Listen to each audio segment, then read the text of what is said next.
అందరికీ శ్రీరామనవమి శుభాకాంక్షలు. ఇటువంటి గొప్ప పర్వదినాన్న ఆ శ్రీరాముని గుణగణాల గురించి తెలుసుకుందాం. దానికన్నా ముందు శ్రీరామచంద్రమూర్తికి నమస్కరిద్దాం. దివ్య సౌందర్య సౌశీల్య సమ్మోహన నిత్య కారుణ్య సౌజన్య సద్భావన.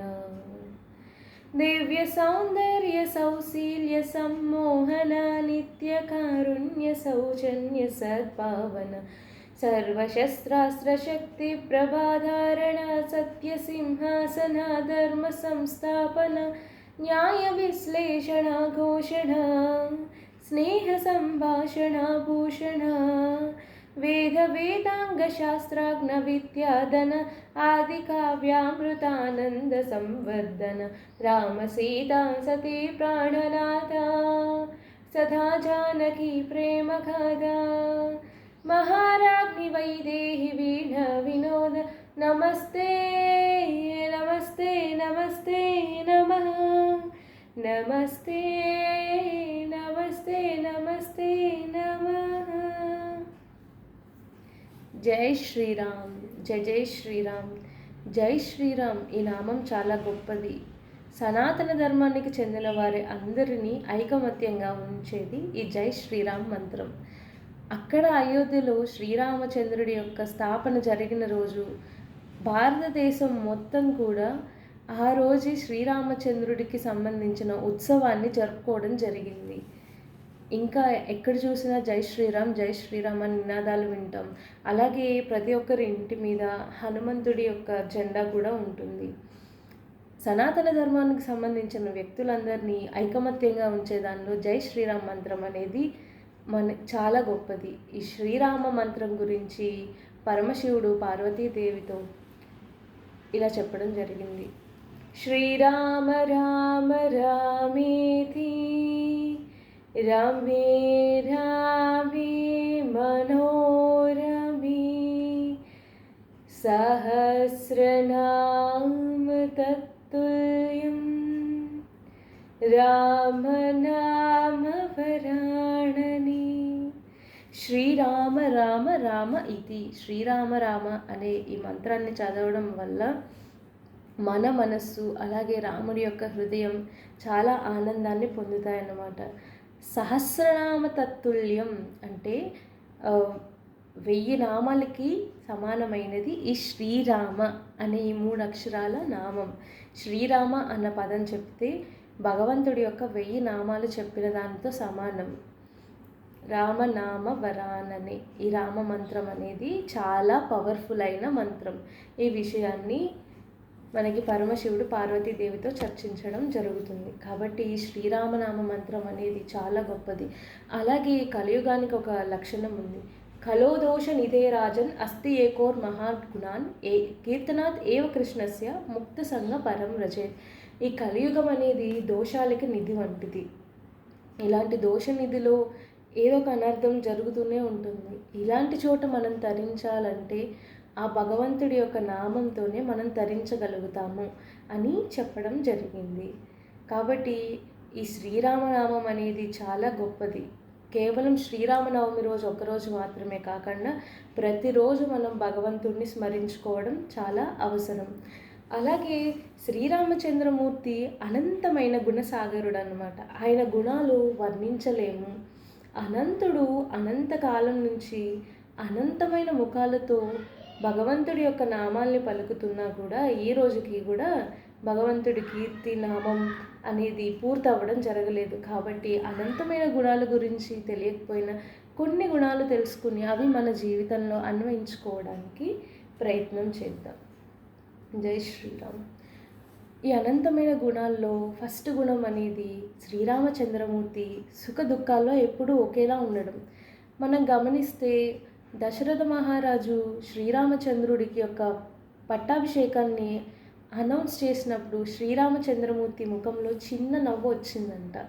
ఎలా అంటే తామర పువ్వు విరిసినంతలా వచ్చిందంట. ఆ నవ్వును అలా పోల్చారు. అలాగే తర్వాత రోజు కైకమ్మ నువ్వు అరణ్యానికి వెళ్ళాలి 14 సంవత్సరాలు భరతుడు రాజ్యానికి రాజు అవ్వబోతున్నాడని చెప్పినప్పుడు కూడా శ్రీరామచంద్రుడి ముఖంలో అలాంటి నవ్వే ఉందంట. ఇంకా చెప్పాలంటే అప్పుడే ఫ్రెష్గా విరిచిన తామర పువ్వు ఎలా ఉంటుందో అంత బాగుందంట. ఇదే విషయాన్ని మనకి భగవంతుడు భగవద్గీతలో కూడా తెలియజేయడం జరిగింది. దుఃఖేష్వన ద్విగ్నమాన సుఖేషు విగత స్పృహ వీతరాగ వయక్రోధ స్థిరధీర్ముని రుచ్యతే. దుఃఖం వచ్చినప్పుడు కుంగిపోకూడదు, సుఖం వచ్చినప్పుడు పొంగిపోకూడదు. ఎప్పుడూ ఒకలా ఉండడానికి ప్రయత్నించిన వారిని స్థితప్రజ్ఞుడు అని చెప్పడం జరిగింది. ఇది స్వామి ఆచరించిన తర్వాతే మనకి చెప్పడం జరిగింది. అలాగే శ్రీరామచంద్రమూర్తి భక్తుల గురించి చెప్పాల్సిన విషయం వేరేదేమీ లేదు. భగవంతుడికి తన భక్తుల్ని తలుచుకుంటే కీర్తించుకుంటే ఇష్టం కాబట్టి కొంతమంది భక్తుల్ని గురించి తలుచుకుందాం. మొదటి శ్రీ ఆంజనేయ స్వామి, అది అందరికీ తెలిసిందే. ఆంజనేయ స్వామి అంటే శ్రీరామచంద్రుడి యొక్క ఎంతో పరమ పవిత్రమైన చాలా గొప్ప భక్తుడు. భగవంతుడి కోసం ఆంజనేయ స్వామి చెయ్యని పనంటూ లేదు. ఆయన సీతాదేవి అన్వేషించుకుంటూ లంకకి వెళ్ళారు. అలాగే సీతారాములు కలవడానికి ఒక ముఖ్యమైన కారణంగా నిలిచారు. శ్రీ ఆంజనేయ స్వామి యొక్క చరిత్ర మన అందరికీ తెలిసిందే. అలాగే మన తెలుగు రాష్ట్రాల్లో చూస్తే శ్రీరామ్ దాస్ గారు భగవంతుడి కోసం భద్రాచలంలో ఆలయ నిర్మాణాన్ని చేసి అలాగే స్వామి కోసం నగలను కూడా చేయించారు. అయినా కూడా ఆయనని బంధించబడినా కూడా శ్రీరామదాసు ఏనాడు కూడా శ్రీరామచంద్రమూర్తి యొక్క నామాన్ని విడిచింది లేదు.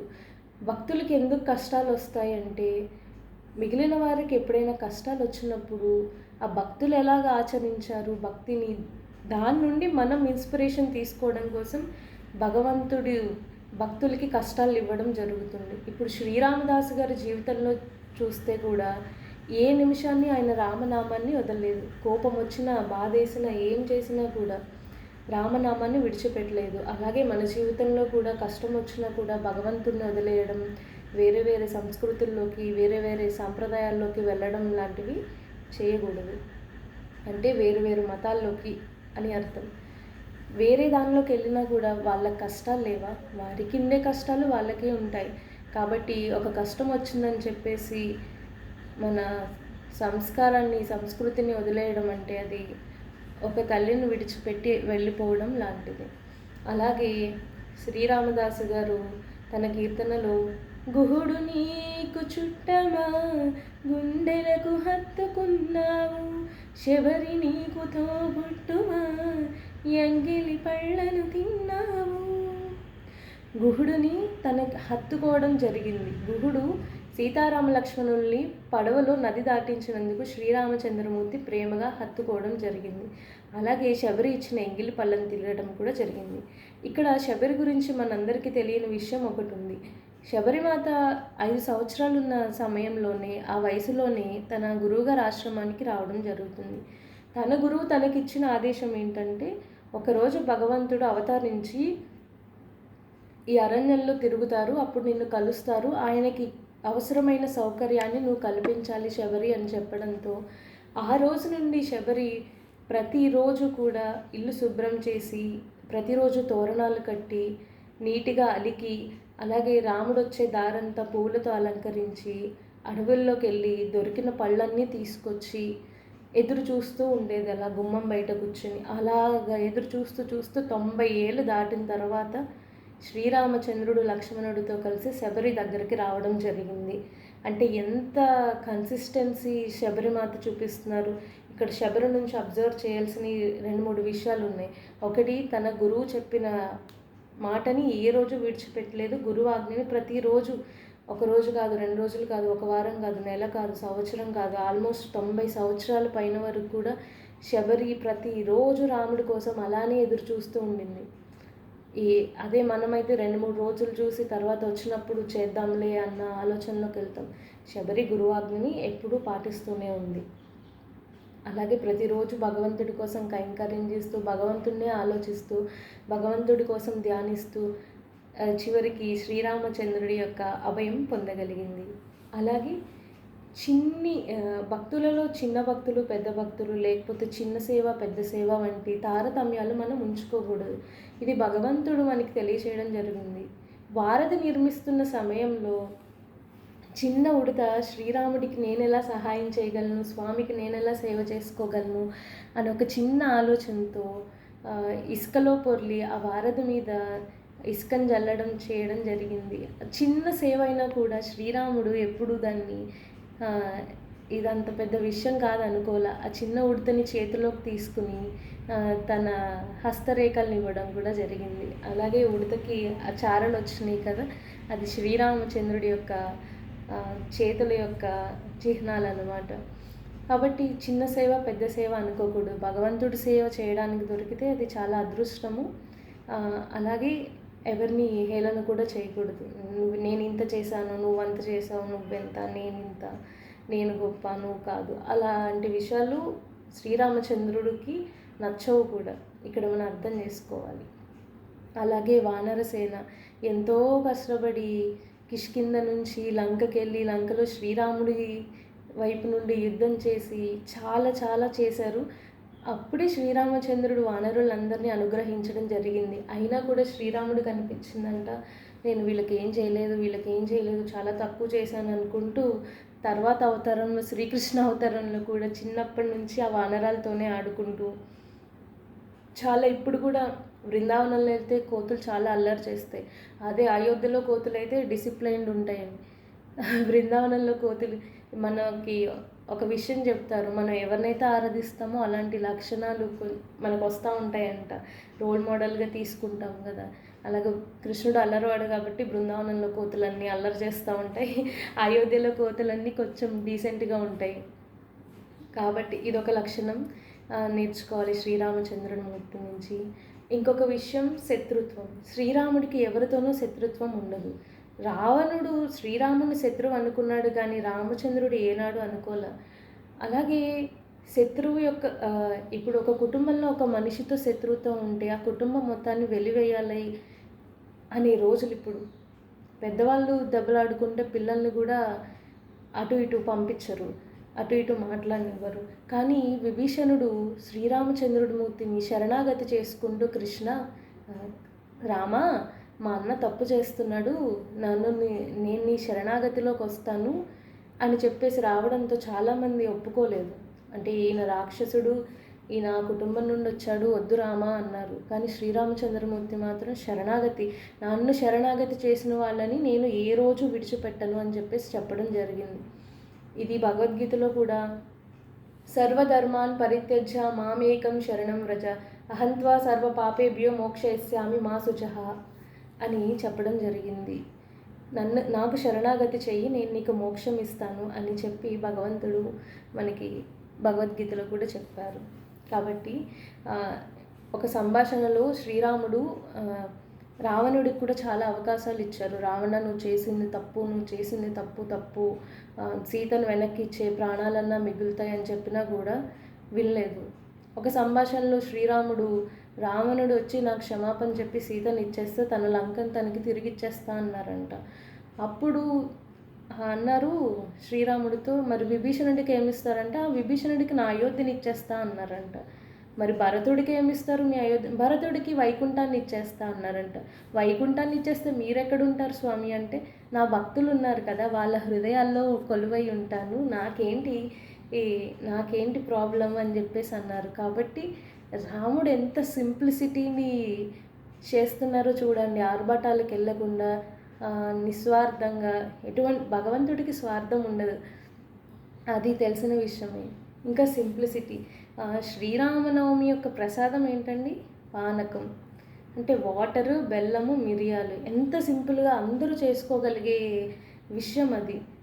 కాబట్టి ఈ రామనవమి అనేది చాలా గొప్పనైన పండుగ. ఈ రామనవమికి మనమేం చేయాలి? భగవంతుడికి గుడికి వెళ్ళి దర్శనం చేసుకుని, కళ్యాణం చూసి, ప్రసాదం స్వీకరించి, భగవంతుడి యొక్క గుణాలు, కీర్తనలు అన్నీ చేయాలి. అంతేకాకుండా గుడికి వెళ్ళి వచ్చేసామా అన్నట్టు కాకుండా అంత నీట్గా అబ్జర్వ్ చేయాలి, అర్థం చేసుకోవాలి. కాబట్టి చాలా ఇంపార్టెంట్ అనమాట. ఒకసారి నేను ఒక కళ్యాణానికి వెళ్ళినప్పుడు ఆ మంగళసూత్రాలు అనేది సీతాదేవి విగ్రహానికి వేయడం అనేసి పక్కన ఇంకో విగ్రహానికి వేసేసారు. అది ఎవరు గమనించలేదు. నేను చూసి చెప్పడం జరిగింది. తర్వాత అది మార్చారు. కాబట్టి చాలా ఇంపార్టెంట్ మనం అబ్జర్వ్ చేయాలి. ధర్మాన్ని ఒకటి తెలుసుకుంటే సరిపోదు. ధర్మాన్ని ఆచరణ చేయాలి. హిరణ్యకశిపుడికి ధర్మం తెలీదా? హిరణ్యాక్షుడు సంహరించబడినప్పుడు హిరణ్యకశిపుడు చాలా ధర్మాన్ని గురించి చెప్పాడనమాట. అలాగే ధృతరాష్ట్రుడికి, దుర్యోధనుడికి, విదురుడు ధర్మాన్ని చెప్తూనే ఉన్నారు. కానీ వాళ్ళు ఏ రోజు కూడా ఆచరించలేదు. రావణాసురుడు ఎంత గొప్ప భక్తుడు, శివభక్తుడు, ఆయనకు ధర్మం తెలీదా? అందరికీ ధర్మం తెలుసు, రాక్షసులకు కూడా ధర్మం తెలుసు. కానీ రాక్షసులకి మిగిలిన వాళ్ళకి తేడా ఏంటి? వాళ్ళు ధర్మాన్ని పాటించరు. ధర్మాన్ని పాటించిన వాళ్ళే భగవంతుడికి దగ్గర అవుతారు. కాబట్టి ధర్మో రక్షతి రక్షితః. ఆ శ్రీరామచంద్రుడు చూపించిన మార్గంలో మనం అందరూ నడుచుకుంటూ, రామో విగ్రహవాన్ ధర్మ అంటారు. అంటే ఒక ధర్మాన్ని ఒక రాశిగా పోస్తే అది శ్రీరామచంద్రమూర్తి అన్నమాట. రాముడు అంటే ధర్మం, ధర్మం అంటే శ్రీరాముడు. అటువంటి రాముడి యొక్క గొప్ప కథలను వింటూ, రామాయణం చదువుతూ, మనందరం శ్రీరామచంద్రమూర్తికి శరణాగతి చేస్తూ, ఈ శ్రీరామనవమి నుండి ఖచ్చితంగా భగవంతుడి గుణ లీలలు వింటూ మన జీవితాన్ని కూడా ఆ రాముడు చూపించిన ధర్మ మార్గంలో నడుపుకుని ఆ రామరాజ్యాన్ని తిరిగి తీసుకురావడానికి ప్రయత్నిద్దాం. జై శ్రీరామ్, జై జై శ్రీరామ్.